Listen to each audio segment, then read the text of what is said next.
Celebrate, Husker fans. Why not? 2 commits today, 3 this week. There you go.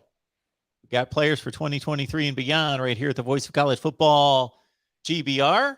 Lock it in. Leave those comments and questions there in the live chat, and we will get to them. 76 consecutive weeks. Man, Greg Peterson's here. Really? And that's all we need. Really? Yeah. How about that? That's like a year and a half. I need to get a life, man. No, you need to be right here every Tuesday. Every Tuesday, everyone. Keep that in mind. Every Tuesday, 6 Central. And I'm going to pound it home. Bring some folks with you next week. Yeah, absolutely. Well, I hope everybody out there had a happy 4th of July and safe 4th of July and didn't blow off any digits or anything and keep you from watching the show, because operating your phone or your tablet or your computer. But you know what? Nebraska's been doing pretty well. I tried to tell you last week. I tried to hint to you that there was going to be some more commits coming down the pipe, and hey, there you go, huh? These guys want to get they want to get it out of the way so they can concentrate on their senior season and winning a state title for their high school football team. So, yeah, kicked it off. In the first place, Barry Jackson was the first one. Yep. He's a wide receiver out of Elwood, Georgia. And on 3 has him ranked as a 3-star, and he's a pretty darn good looking player. And he had offers from UCF and Louisville and Pittsburgh, and it's anytime you see these wide receiver commits, I think it's always something that you can always put in the bank that it's all about Mickey Joseph there being the wide receivers coach and having a pretty good track record of producing pretty good talent. So and that was kind of funny. That happened right after we got off the air last week. I'm trying to poke at you a little bit there, Mark, because I tried to hint at this a little bit last week. Yes. And you never followed it. You just skipped right over it, tried to talk about some former recruiting class stuff. Well, usually when it's not been announced yet, you steer clear of trying to make some kind of prediction or trying to leak some news that's already that you're not supposed to. Well, I'm famous for leaking news that I'm not supposed to in the first place. We're on, now that we're at on 3, I mean, I'm not, no holds barred anymore. Okay. All right. I'll remember that. I got the source on here. I can take advantage of him now. Yeah, we got an information pipeline going on here. So, but no, getting back to Barry. Sorry, we were talking about Barry Jackson, but he's a 5'11", 175-pound kid at Elwood, Georgia, and he's he's like a, he's one of those guys that you're probably going to use in the slot. He plays down south and those guys they can get after it. So that's a good pickup. And like I was trying to say earlier, that it really wasn't a surprise at all. With the way Nebraska's been recruiting here in this time cycle and hosting all the guys that they've hosted over the past, here in June, where June was just a huge recruiting month. And we talked about last week too that obviously the coaches did yeoman's work in the month of June. They took full advantage of everything possible within the rules, and I think they hit a home run, really, with the amount of prospects that they hosted on campus and stuff, and and guys that they were zeroed in on and really wanted to get, they got. So yeah, and we alluded to it a little bit last week too. It was that these guys, the dead period is now back on upon us here for July, and the coaches, this is the time that they can go relax and have a little bit of vacation time with their families and stuff. 4th of July weekend. So right now they're kind of doing their own thing, taking a little time away from football right now, but everything that they did up through June is paying off right now.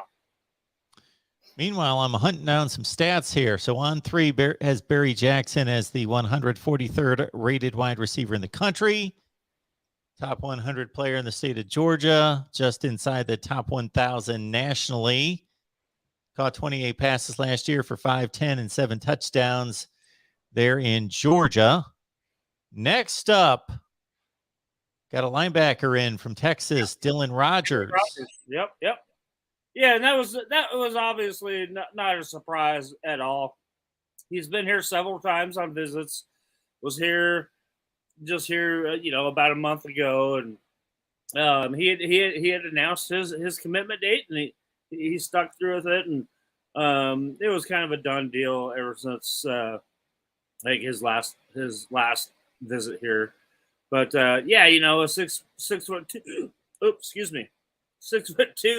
232-pound linebacker. He's out of Cypress, Texas.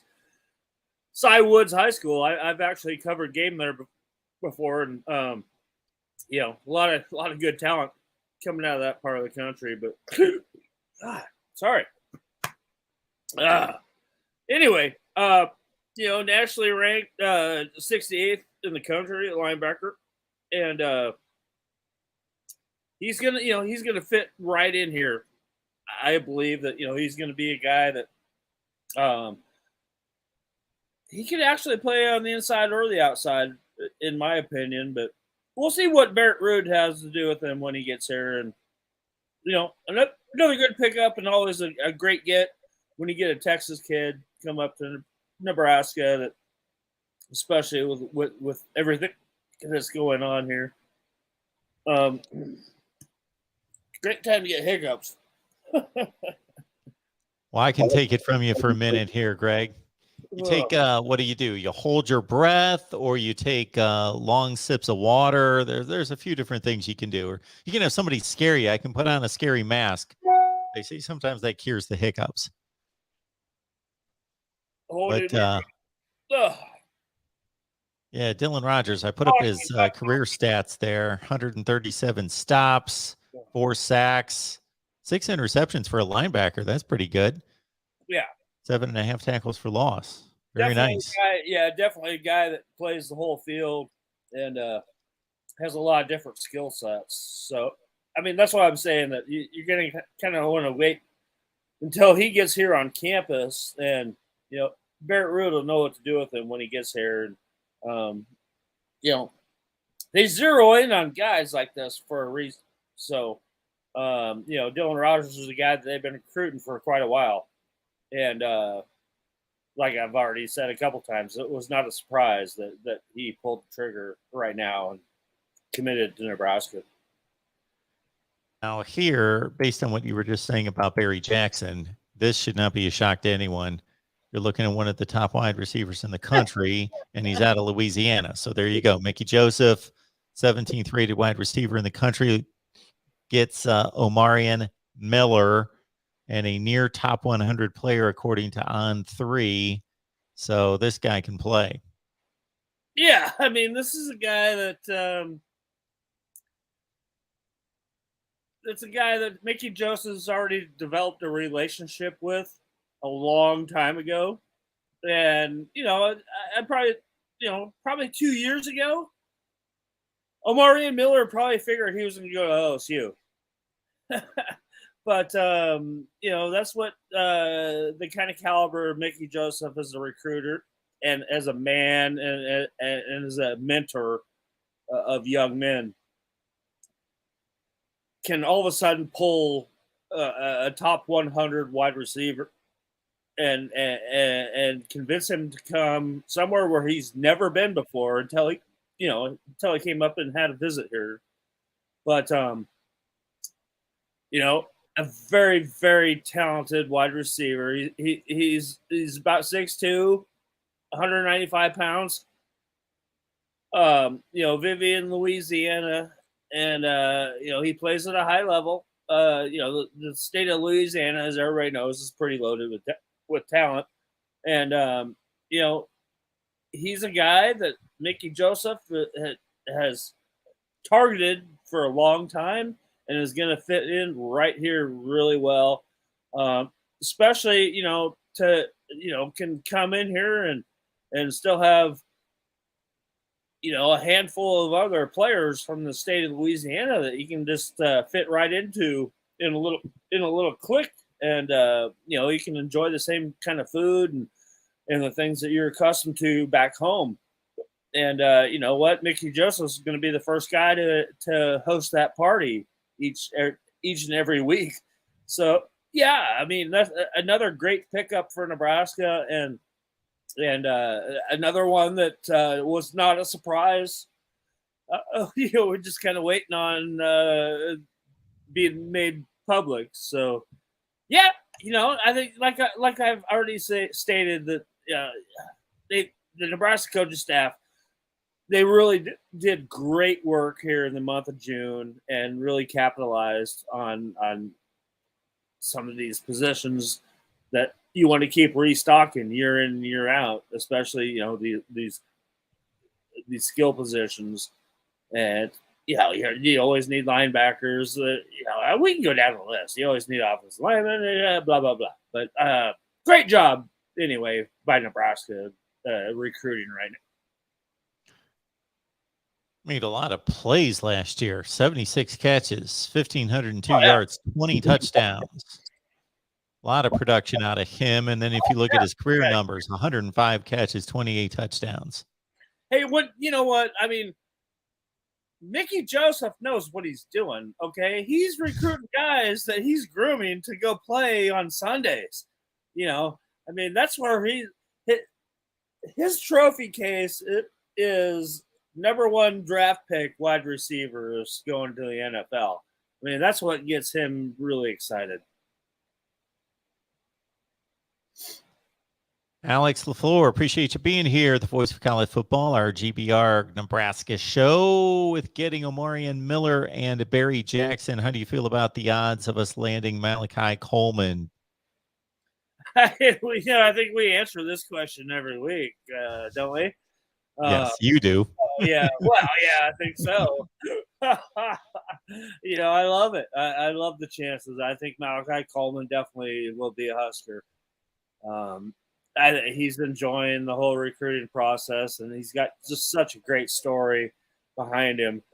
And one of the nicest kids you'd ever meet. And I think he like I said, he's taking full advantage of the recruiting process right now and enjoying things. And in my opinion, I think he's probably already had his mind made up for quite a while. And especially after last week with Maverick Noonan, committing. Those two guys are pretty close. The top rated prospects in the state are all pretty close. And when you got like most of all of them already committed, it makes it kind of tough because these guys still have to go play against each other for another season and try to duke it out for a state championship too. So I don't know, but I have learned across, all across all these years I've been doing this too, that a lot of these guys too, right? They try to recruit each other to whatever school they're committed to, and they get to be really close friends and stuff. And even if they don't end up in the long run of committing to that same school as the other guy did, but they're just as happy for their brother to be getting an opportunity at another, Power 5 school and to be able to, move their football career forward. So, no, but, easy answer for that is Malachi Coleman. I think that commits to Nebraska.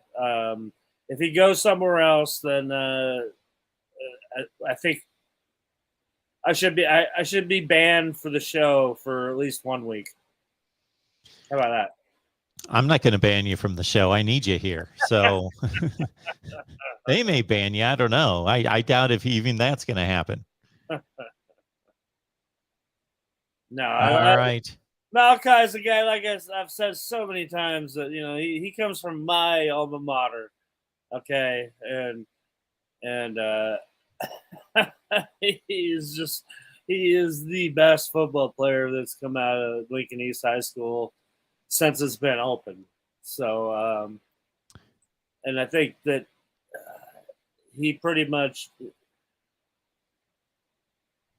he's grown up in football here in Nebraska, in the state of Nebraska, and all he knows is the University of Nebraska. And I mean, that's where you strive to be. That's where his parents want him to go. But no, don't get me wrong. I mean, they're not holding him back from going somewhere else, football-wise or anything. But I think with the bonds that they've made with the coaching staff and his family bonds and the high school coaching bonds and everything, I think it's pretty much a no-brainer that Malachi Coleman is wearing the scarlet and cream next year. Greg Peterson's here talking up Nebraska football right here at the Voice of College Football. We do this every Tuesday at 6 Central. So appreciate all of you being here. Do us a favor next week. Bring some folks with you, or even tonight, you can still do it. Drop some links out there on social media. Bring some other folks into the chat. Well, how did Nebraska, whether that's, I'm sure we haven't heard from the players really, unless they went on social media and dropped a line or two, but coaches, administrators versus fans think about USC and UCLA joining? Well, I don't, public comments and stuff like that, I try not to get too much involved in. I can just kind of tell you how I feel about it. I mean, I'll start with that, but I think overall in favor of, I think everybody's in favor of it, okay? Because what's going on right now is that you're seeing right now the development of 2 super conferences. It's the NFL now, okay?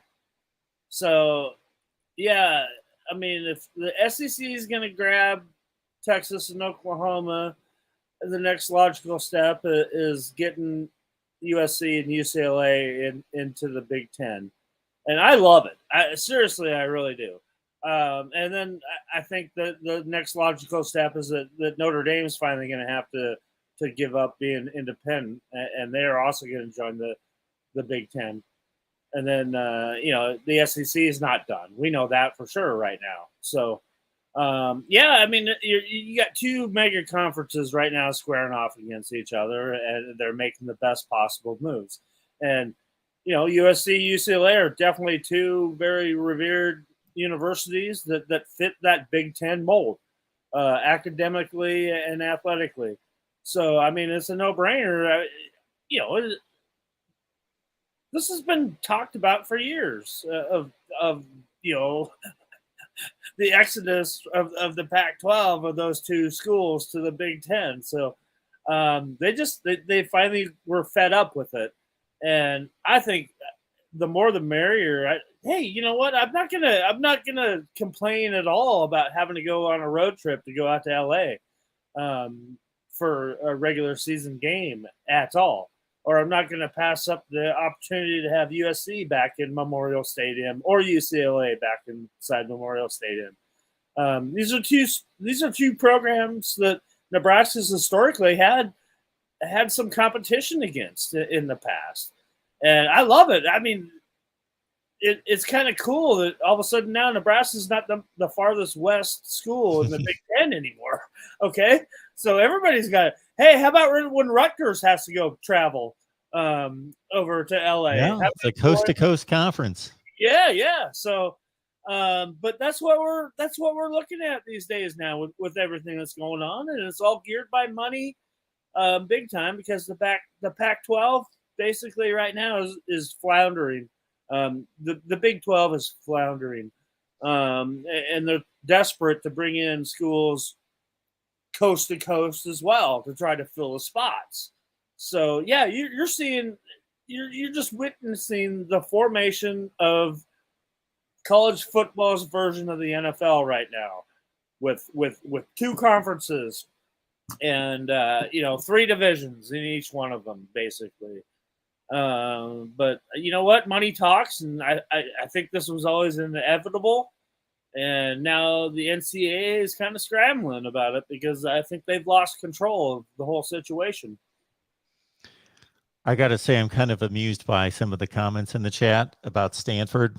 So people certainly they have amnesia or something, because I know Stanford's been lousy for 3 years, 3 football seasons. You go anytime before that, Stanford. People are talking about Stanford like they're talking about Kansas or somebody. Stanford has competed for national championships in the last 10 or 12 years. They won multiple Rose Bowls. They won the like 10 best records in college football in the last 10 or 12 years. So Stanford can win in football. It's only been 4 or 5 years since they have. When were they playing for a national championship? I'm not saying they played in the national championship game, but they have been in competition for national champion. They've posted 12-1, 13-1 seasons and finished in the top 5 in the country multiple times. Or are we talking volleyball?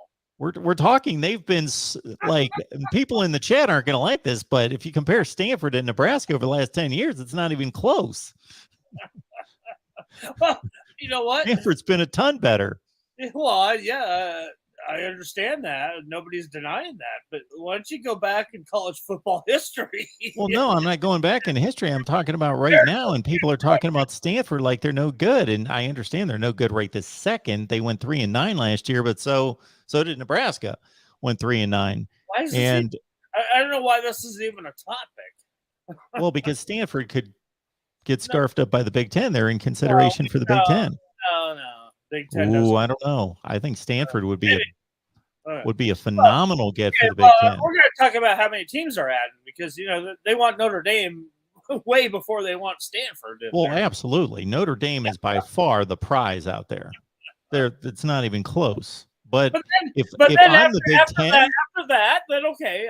I'm probably grabbing Stanford above anybody else. No, Oregon's a better football program, but if you take academics into account and all that, no. I'm going after Stanford. Stanford definitely fits the Big Ten mold. I mean, yes, farther than anybody does. So yeah, I mean, Notre Dame, Stanford, no brainers.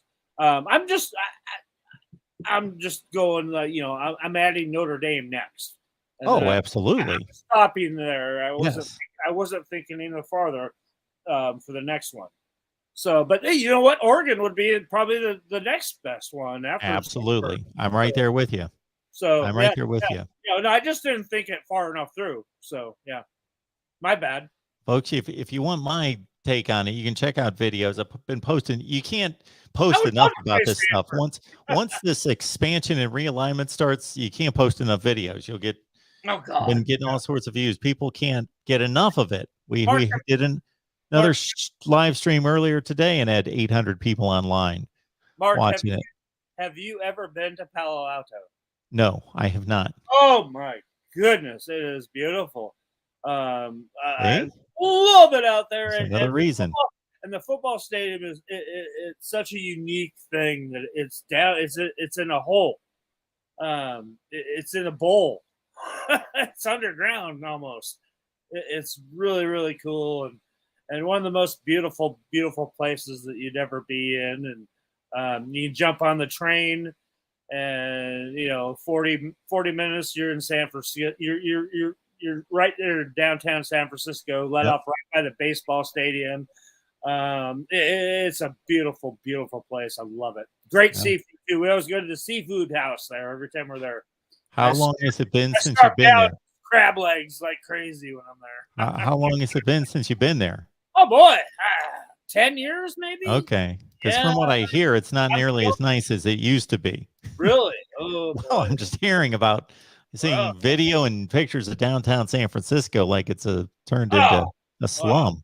I'm talking about Palo Alto, not. I mean, and you get on a train and go down to San Francisco for a night and come back. You're still staying in Palo Alto. And like Jack's asking here, Stanford good at any other sports? Stanford has more championships than any school in the country. How about Nebraska volleyball playing against Stanford volleyball in a conference together, and Penn State volleyball? That's like a volleyball mega conference right there. And if you're adding Stanford and UCLA in baseball, you know what? That all of a sudden makes the Big Ten baseball a heck of a lot tougher of a conference too. And you can't leave out basketball. All three of those Pac-12 schools we're talking about all have really good basketball programs too. So, yeah. All right. Good stuff from everybody here. Breaking down, yeah. The more we talk about this, the more sense it makes, really, when you're adding those type of power schools across the board. You're talking women's athletics and men's athletics across the board. I think it's absolutely. It's absolutely a no-brainer to me. And you just have to feel sorry for some of those schools that are left out right now, like a Kansas, who, obviously Kansas is one of the top 4 basketball programs of all time. Football-wise, not so much, but you think about Kansas and Kansas State kind of leaving those guys out of the fray right now, and are there spots left for those guys? How about Iowa State? Iowa State's a proud university. Mm-hmm. Where are they going to fall in line at? I mean, it's well, really weird. And I'm hitting the old Big 8, Big 12 schools like this. I think obviously there's a landing spot there that's still it's called the Big 12 with the other schools there for I don't know. It's crazy when you start thinking about it, to be the actual really good institutions that might be left out of now being considered one of the top programs, or in the top conferences. Well, here's my thought, that anybody who says that they know what's going to happen doesn't know what they're talking about, because none of us know what's going to happen. Well, exactly. No, nobody knows. So we're all just guessing. So and I didn't even check. And I forget about the ACC teams left out of the fray as well. It's my bad for doing that. And the American Athletic Conference teams too. There's a lot of good programs out there across athletics that are left out of this scenario. So here's my guess. I'm going to take a few different guesses the way this could go. And some of them work out for everyone. A few other scenarios leave out. I got to figure Clemson. Take like a Wake Forest. Now, there's a really good football program, excellent academic school, and they could be left out, even though they're doing all the right things. They've built a nice football program. What about Duke? Well, what about Duke? Somebody wants them for basketball, right? Yes. So this is what I'm thinking. This is what I'm thinking. If the Big Ten and the SEC continue to just wage war, and they monopolize and grab up the entire sport, then it's going to work out for everyone. It's just going to be reconfigured. The SEC and the Big Ten, or the NFC and the AFC. It's going to turn out to be like 32 teams each or something like that. And then you divide it into divisions, and everybody's taken care of. And pretty much everybody that's in the Power 5 now is going to be in the Power 2.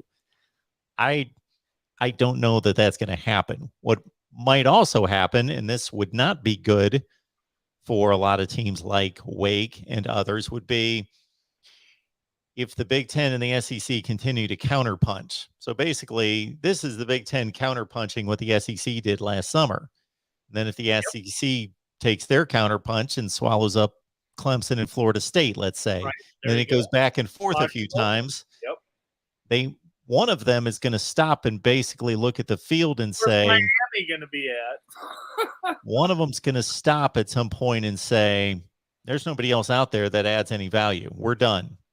we're good at 22 or 24, whatever the number is. And then the other one's going to look at the field too and say, yeah, we don't want Texas Tech and we don't want Virginia Tech or whoever. Yeah. And then those schools are going to get left out. Yep. Or I got one other scenario for you. Those two conferences do that, go back and forth, and then they figure out where they want their landing spot to be, 22 teams. But the Big 12, if they gobble up Arizona State, Utah, Colorado, enough schools that they're still, I think you can get 4 conferences. They're not as good as the Big 10 and the SEC, right, but they're good enough to be viable and relevant still, then maybe it turns out okay. Yeah, I think you can still make 4 conferences out of the whole deal.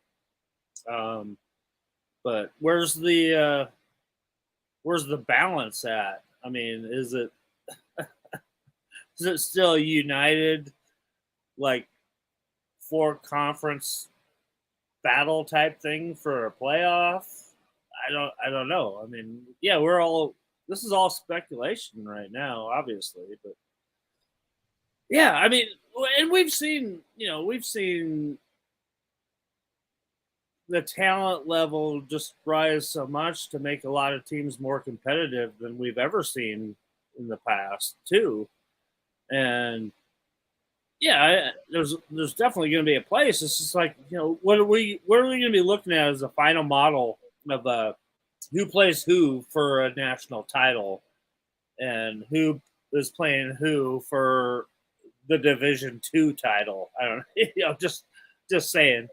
But it is what it is, and it's all geared by money. Obviously, it's all big business, and we're trying to, like we just said, it's punch counter punch right now between the SEC and the Big Ten, and until it's all done with, I don't think we're going to know what the landscape really looks like going forward until somebody says enough is enough. And, you're going to cut off your teams at 16 or 18. I don't know.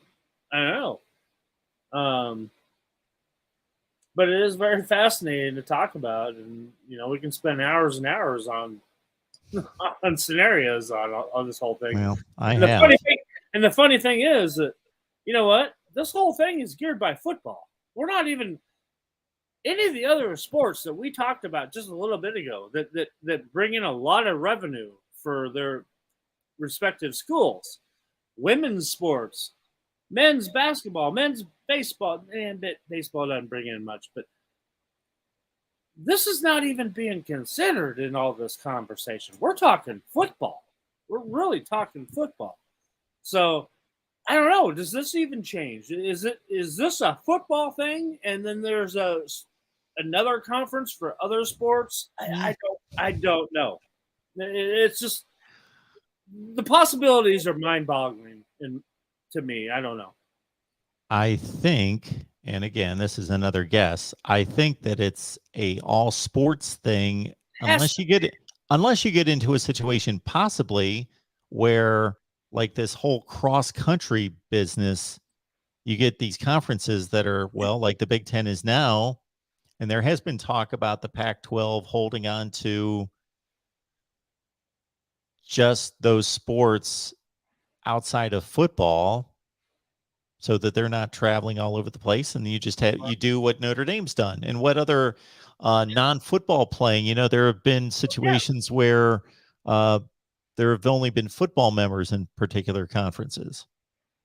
Exactly. Or just basketball as well. But yeah, I mean, it totally makes sense especially when you're talking about a West Coast school that they don't make much money at all on a lot of these other programs, and it costs them money to travel, to send their teams to compete. And that's just a factor that a lot of people don't even consider, that how expensive it is to have every single women's and men's sport available and to try to be competitive at them. I mean, you see the glory is with like the football and the basketball teams, and see how they're traveling, on on private aircraft and charter planes, but then you know what?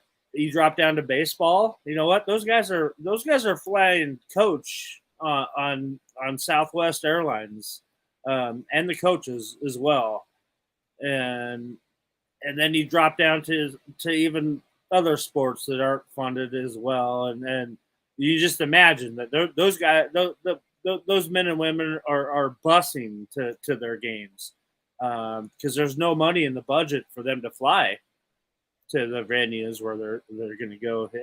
Wrestling is a big deal, and there's not a lot of money in the budget for the wrestling program.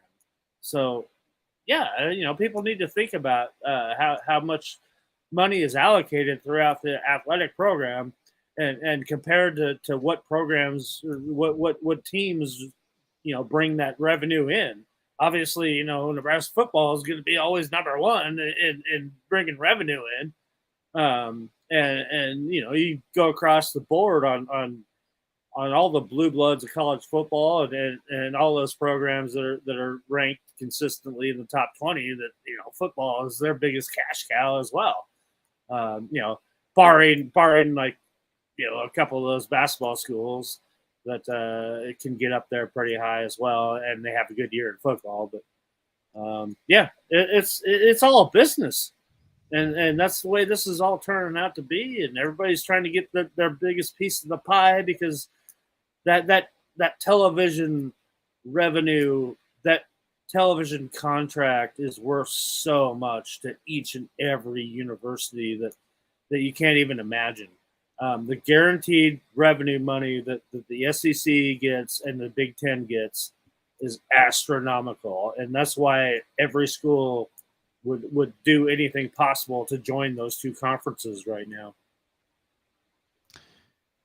So to Greg's point, Mike 3883 asking about if the Big Ten doesn't get any other Pac-12 schools or Notre Dame, would USC and UCLA back out? No, they're not backing out. So no, they no, to Greg's point, USC and UCLA, the Pac-12 was distributing like $33 million per school for football. In the Big Ten, it's way over double that. And now with the addition of these two, they're projecting it's going to be over $100 million per. It's like in the Pac-12 is at like 30 million, and they estimate that the Pac-12 contract is going to like reduce down to like 27-28 million without USC and UCLA. So they're not backing out just because they're the only two from the West Coast. And you know what? If anybody thinks the Big Ten are dummies, look at the markets that they're going to control now. They're going to control the New York market and the Los Angeles market, and then everything, and the Chicago market, everything in between. The footprint there for the Big Ten is no joke by adding West Coast teams right now. So this is it's been inevitable, really, and I think right now USC and UCLA are probably kicking themselves for not doing this at least a year ago. After Oklahoma and Texas announced that they were going to the SEC, and the funniest thing about the whole thing is that USC and UCLA can join the Big Ten before Texas and Oklahoma can join the SEC. Yeah.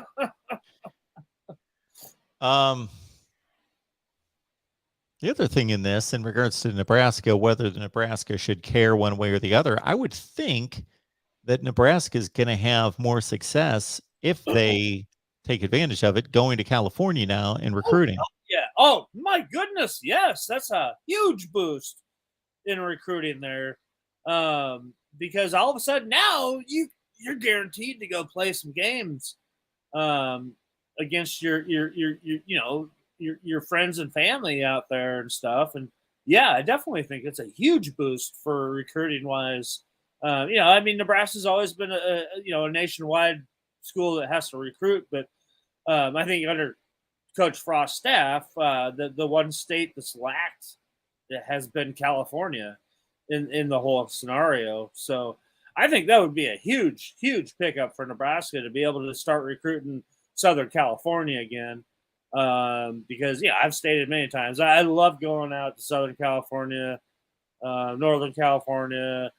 I would live out there if I could. Seriously, a little too expensive for my taste, but I never do pass up a chance going out there. And I in my 20 plus years in the business have covered a lot of high school football out in the state of California, and it's always one of my favorite trips, always to do when I get an opportunity to do it. Stomping around all those USC practice fields and everything, the meeting Pete Carroll and stuff were some highlights that, I mean, I love going to USC. I mean, such a great place to visit and work camps and stuff. Lewis, I love you. You support all the time here, but I got to correct you on this. Big Ten has 7 of the top 8 TV markets. Okay, New York, yes. LA, yes. Chicago, yes. Philadelphia, not going to consider that a Big Ten market. No. It's hours away from Penn State. It's not a Big Ten market. Dallas, Fort Worth, not a Big Ten market. San Francisco, San Jose, not a Big Ten market. Atlanta, not a Big Ten market. Houston, not a Big Ten market. Those are the top 8 according to Nielsen 2021 DMA rankings. So, not quite. But when you're talking about the footprint and the market, oh sure, you got to think about all those other Cleveland, Detroit, Minneapolis, Columbus, Ohio is sure. Most people don't understand how big Columbus, Ohio is. Yeah. It's the biggest city in Ohio. And you know what? Ohio State is there. And then you have to include Cleveland and Cincinnati in there. So look at the market. Look at the market as a whole. It covers a much bigger footprint across the nation than the SEC does, obviously. So I did some TV research the other night looking at all these Pac-12 candidates, and let this sink in. And it's not even close. More people watched the Ohio State-Michigan game than watched the entire Washington Huskies season, Utah, Colorado, almost every team in the Pac-12, their entire season. The other thing that makes Columbus attractive for the Big Ten. You got Michigan too. You got Detroit is there too. Sure. Look at all these cities that are in the Big Ten. Milwaukee. Milwaukee. Yeah, we forget about Wisconsin here too. There's people that live in Milwaukee as well. So this is You see where we're getting. The other thing that makes Columbus attractive is it's not like it's one of the biggest cities in America, but it's one of the biggest cities in America without an NFL team. Yeah. I'd been there. I'd probably been there 4 or 5 times before I actually realized it was the biggest city in Ohio. This is after being to Cleveland and Cincinnati many times too, that somebody actually had to point out to me. Cleveland's a bigger TV market, but yes, Columbus is a bigger city than Cleveland. Population-wise, yes. Yeah. The Cleveland DMA, the metro market is bigger, but the city of Columbus is the biggest city in Ohio. It's because they have pro football and pro baseball, pro basketball. Columbus has a hockey team. Yeah, they do. Absolutely, they do. All right, folks, what else do you have for us? Anything Nebraska related?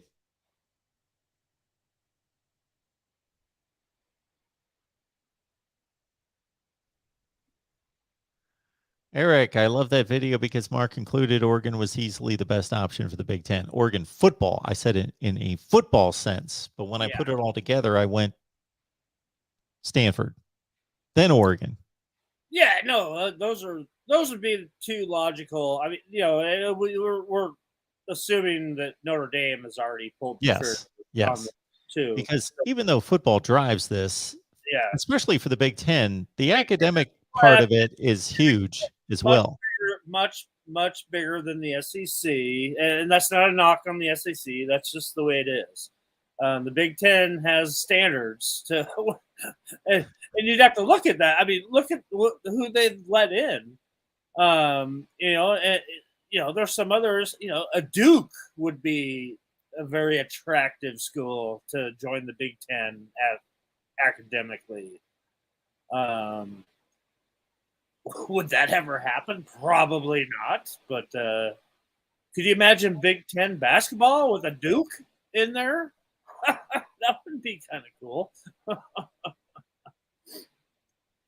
Maybe, hey, what the heck? If you still need teams, bring in Kansas. Kansas meets the Big Ten standards academically too. So Yeah. Okay. we're talking basketball wise now. I know, but my know, goodness, that would beat down the football. Duke and Kansas. Yikes. They already brought on Maryland and Rutgers. Hey, well, where else are these guys going to go if you think about it? If there's going to be two mega conferences, I don't care if you're football or basketball. These institutions that are really good at one or the other, North Carolina, Kentucky. Well, Kentucky's already in the SEC. Never mind. But North Carolina, you don't think that basketball program is worth something to the SEC? Oh, God, it is. Yeah, but at least they can play football. Basketball is worth something to the Big Ten. It would have to be. I mean, my goodness, there's still schools out there that you got to consider in this whole scenario for mega conferences. That there's got to be room for some of those that aren't top notch football, but are basketball. Otherwise, I think it destroys everything that we've known. I mean, where's Kansas basketball go if they're still in the Big 12 and there's no competition there anymore? What about North Carolina basketball? I mean, do they all move into the ACC together? I don't know. It's just bizarre. Well, I heard something this afternoon about the Big 12 and the ACC getting together. That would be the logical thing. Yeah. All right, folks. Appreciate you being here at the Voice of College Football, breaking down Nebraska. Be back here next Tuesday. Just wonder how big of a seat at the table that conference would have. Just saying. Yeah, well, they're not going to be at the top anywhere close to the Big Ten or the SEC. They don't have any elite teams. They don't have any, but they've got a good conference. If the Big 12 with Oklahoma State and Baylor and TCU and West Virginia and UCF and Cincinnati and all those schools, and then let's say they pick up a Utah or a Colorado and a few more teams like that, they're not on the high end. They don't have any Georgias. They don't have any Ohio States or Alabamas, Michigan, etc.